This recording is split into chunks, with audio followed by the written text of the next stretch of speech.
नमस्कार, योगग्राम में आपका स्वागत। हमारे साथ आचार्य जी हैं। शहरों में एक रिवाज हो गया, बच्चे को कुछ भी होता है तुरंत अंग्रेजी दवाई दे देते हैं, जिससे बच्चों को शुगर की समस्या बढ़ रही है। आचार्य जी से बात करेंगे कि बच्चों को कोई भी अंग्रेजी दवाई दान ना दें, ताकि बच्चा एक अच्छा जीवन जी सके। आचार्य जी ओम। हाँ जी ओम। आचार्य जी आपका शुभ नाम जी? स्वामी हरिहर देव। हरिहरि देव। सर आप ये बताइए कि शहर में जो रिवाज है उसके लिए हम पतंजलि की कौन सी आयुर्वेदिक दवाई दें जिससे बचा जा सके, क्योंकि अभी ठंडी का मौसम शुरू होने वाला है, नवंबर चल रहा है सर। बच्चों को इम्यूनिटी जैसे कमज़ोर हो गई फास्ट फूड आदि ज़्यादा खाने से, तो उनको सबसे पहले इम्यूनोग्रिड। इम्यूनोग्रिड वो हाँ, कैप्सूल में आता है, कैप्सूल बच्चों में को आता आप है, खोल के बच्चों को देना है तो उसको खोल करके शहद में चिटा के मिला दे दो। करके चटा दो सुबह ठीक है, शाम। सुबह शाम। हाँ, ठीक है जी। और फिर सर्दी जुकाम हो गया है तो उनको बच्चों के लिए स्वसारी प्रवाही एक पीने वाली दवा आती है, अच्छा, वो बच्चे आराम से पीते थोड़ी हैं। मीठी होती है? मीठी होती है वो। अच्छा हाँ, अच्छा, गुड़ का और होता होगा हाँ, शायद। नहीं उसमें शहद मिलाते शायद हैं, होता शहद है। मिला हाँ करके जी, उसमें सारी औषधियाँ होती हैं। ठीक है जी। स्वसारी प्रवाही दो, और स्वसारी प्रवाही दे दो तो उसी में इम्यूनोग्रेड घोल दो, डाल दो पाउडर भी, ठीक है। और साथ में बुखार भी है तो उसके लिए ज्वरनाशक वटी अथवा फीवोग्रिट ले लो, पीस करके उसे मिला के बच्चे को शहद दे में दिया, चटा दो उसे शहद भी। में चटा दो, ठीक है।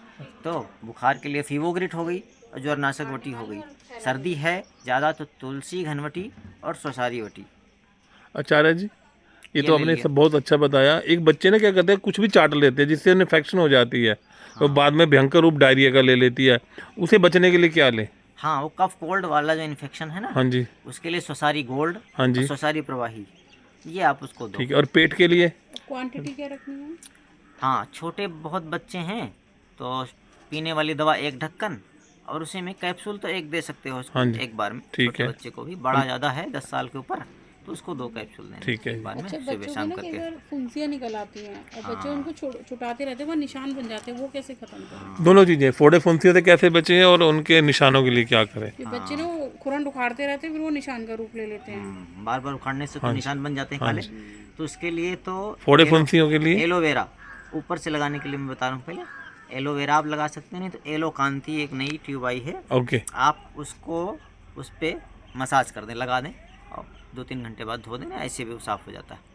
तो एलो कांति और एलोवेरा उस पर लगाना है बाहर, ठीक है जी, जो दाग धब्बे हैं। ठीक है जी। अंदर से फोड़े फुंसी ना हो ही ना, तो इसके लिए उसको इम्यूनोग्रेट हमने आपको पहले बताया, एक और नीम घनवटी और कायाकल्प वटी एक आती है। अच्छा, इन्हें पीस के इसको पीस करके सुबह शाम एक एक शहद गोली। शहद में हल्का सा चटा दो उसको, एक अच्छा, गोली। एक ये शहरी बच्चे क्या है, ये बाहर का चिप्स चिप्स खाते हैं, बिस्कुट हाँ, खाना नहीं खाते, ये जो इसके लिए फास्ट क्या फूड करें? और पैक्ड फूड ज़्यादा खाते हैं, इसकी वजह से ये समस्याएं ज़्यादा आती हैं। अच्छा, इसके कारण ही इसके पंगा कारण है, ज़्यादा आती हैं। चॉकलेट खाते हैं, मीठा खाते हाँ, हैं। ज़्यादा मीठा, ज़्यादा नमकीन देखो ना, खाने इसके से कारण फोड़े फुंसियाँ निकलते ये सब हैं। फोड़े फुंसियाँ ज़्यादा होती हैं। तो ये हो ही ना, तो इसके लिए आप बच्चों को एक तो सात्विक आहार की आदत डालो। हम बच्चों को जैसा शुरू से ढालेंगे ना वैसा ढल जाएंगे, लेकिन उसके लिए हमें भी थोड़ी तपस्या करनी पड़ेगी। कल उनके महाराज सामने जी, परसों ऐसी जब चीज़ें ना खाएं। हम यहाँ आ रहे थे तो रास्ते में हम ढाबे पे खाना खाने के लिए रुके, नाश्ता करने के लिए, तो हमने कोल्ड ड्रिंक नहीं लिया, और लोग ले रहे थे। वहाँ कोल्ड ड्रिंक का उन्होंने पूरा कूलर लगा रखा था, फ्रिज लगा रखा था। बच्चे खींच के वहाँ ले जाओ, रोए फजीते कर, हमने फिर भी नहीं दिलवाया, पर लेकिन उस चीज़ से हम बच्चों में को पूरा कैसे देश ही भ्रष्ट हो चुका है, मतलब जहाँ जाओ वहीं गंदगी मिल रही है। आप एक अच्छे शॉपिंग कॉम्प्लेक्स में चले जाओ, आपको फल नहीं मिलेंगे कटे हुए, आपको दुनिया भर का फल मिलेंगे ही नहीं। वो आपको दुनिया भर का, आप किसी अच्छे रेस्टोरेंट में चले जाओ, फ्रूट चाट नहीं मिलेगी उसके अंदर, आपको बाकी सब मिल जाएगा। भाई देश के अंदर पूरा अंग्रेजी पद्धति ऐसी होगी कि पानी क्यों पी रहे हो तुम, शराब पियो, तुम बियर पियो। फिल्मों में भी ऐसे दिखाते हैं कि हीरो उठा तो बियर और वो विस्की पी रहा है। अच्छा जी, बस एक लास्ट ये कि बच्चों की भूख बढ़े, इसके लिए क्या उन्हें दें? भूख बढ़ाने के लिए उनको आप अनार खिलाओ, अनार? सामान्य सी बात है। अच्छा, सुबह सुबह खाली पेट अनार खिलाओ, ओके। और थोड़ा पका हुआ पपीता खिलाओ, अच्छा उनका डाइजेशन सिस्टम अच्छा होगा और भूख अच्छी लगेगी। अच्छा जी, अब ये तो ये हो गया, जैसे हमारे 2 बच्चे हैं, एक बच्चे की ग्रोथ अच्छी है, एक ग्रोथ ही नहीं पकड़ रहा, हाँ, कद भी नहीं बढ़ रहा, तो ऐसे लोगों को, बच्चों के लिए क्या करें जो बच्चे ग्रोथ नहीं पकड़ते? अब उसको भूख कम लगती है, खाना कम खाता है, शरीर में लगता कम है, इम्यूनिटी कम है उसकी, ठीक है। तो उसको अनार दो, आप पपीता खिलाओ, थोड़ा थोड़ा खाएगा, थोड़ा थोड़ा ही ठीक है, धीरे धीरे आदत बनेगी, अच्छा खाएगा, और इम्यूनोग्रिड से उसकी इम्यूनिटी बढ़ जाएगी, और फिर उसकी ग्रोथ धीरे आचार्य धीरे जी अच्छी एक ये सवाल का जवाब दीजिए कि गांव में लोग फ्री होते हैं, बच्चा पैदा हुआ तभी से बातें करते हैं, तू मेरा राजा बेटा, तू मेरा, तुझे ये बनाएंगे, तुझे बाबा रामदेव जी की तरह बनाएंगे, तो अच्छी अच्छी बातें करते हैं बच्चे, तो खूब बातें करते हैं। अब शहर में क्या है कि सभी ने अपना टाइम बेच दिया, लोग बिजी हैं, टाइम ही नहीं है बच्चों से बात करने को, तो बच्चे बड़ा लेट बोलते हैं, 4 साल 5 साल। तो अब बच्चे जैसे हमारे 2.5 साल के हो गए भी बोल नहीं रहे, तो इनके लिए क्या करें? नहीं, ऐसा नहीं, हम टाइम देते हैं उनको, बुलाते हैं खूब, पर फिर भी नहीं बोल रहे। बच्चे ना बोले उसके लिए क्या किया जाए?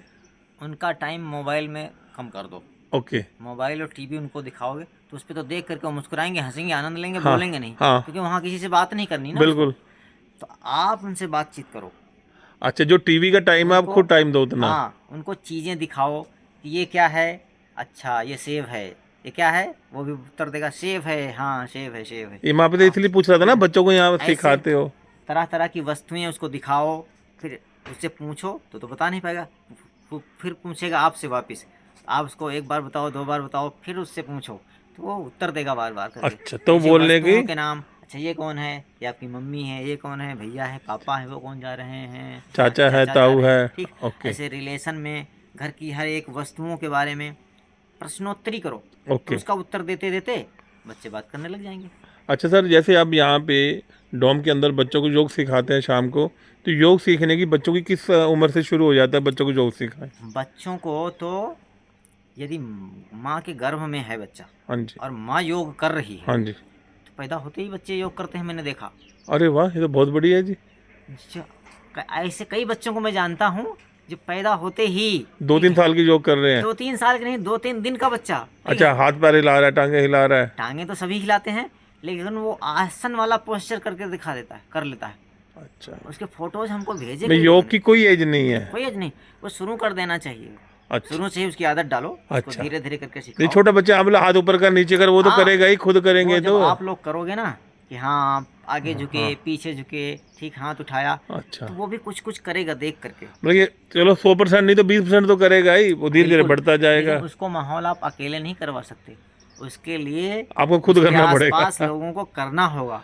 बच्चे कहने से कम करेंगे, देख करके ज्यादा करेंगे। जैसे पार्क में यहाँ योगा होता है, 20 लोग करते हैं, वहाँ लेके जाओ, वहां लेके जाओ, ये आप कॉपी करेगा। आप लिटाओ अपने हाँ। बगल में उसको, हाँ। आप भी करो और वो भी करेगा। उसके बिल्कुल। ऊपर दबाव नहीं डालना है, आप करो, वो फिर धीरे धीरे देखेगा, थोड़ी देर ये इधर देखा उधर देखा, देखने दो, कोई बात नहीं, नहीं कर रहा ना करे, बैठे वहाँ 1 दिन 2 दिन 3 दिन बैठेगा, खुद स्वतः ही चालू करेगा। आचार्य जी, एक चीज़ बताइए, कल आपके पास क्लास में 50 बच्चे थे, हम्म। उसमें से 45 बच्चे तो कर रहे थे, 5 बच्चे मोटे थे, उनसे दिक्कत आ रही थी, पर 5 बच्चे भाग रहे थे, घूम रहे थे, ऐसा क्यों? वो 5 बच्चे क्यों नहीं कर रहे थे? उनकी आदत अभी घर वालों ने बनाई नहीं, अच्छा, वो कभी नए भी योग बच्चे की, हैं। ठीक है। और उनके अंदर थोड़ा हाइपर एक्टिविटी कुछ बच्चों के अंदर होती, तो एक जगह ठहर नहीं पाते वो।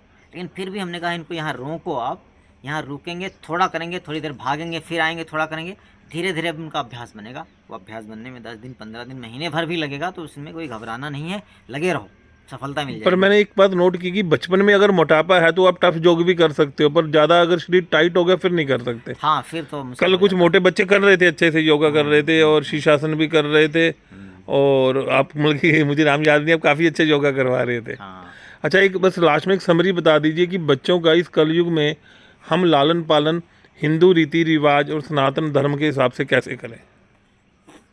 जो हमारे ऋषियों ने बताया है, सुबह एक तो ब्रह्म मुहूर्त में उठना, खुद उठना और बच्चों की भी आदत डालना, बिल्कुल। और उठ करके बच्चों के सामने यदि आपके बड़े बुजुर्ग हैं तो उनको आप प्रणाम करें।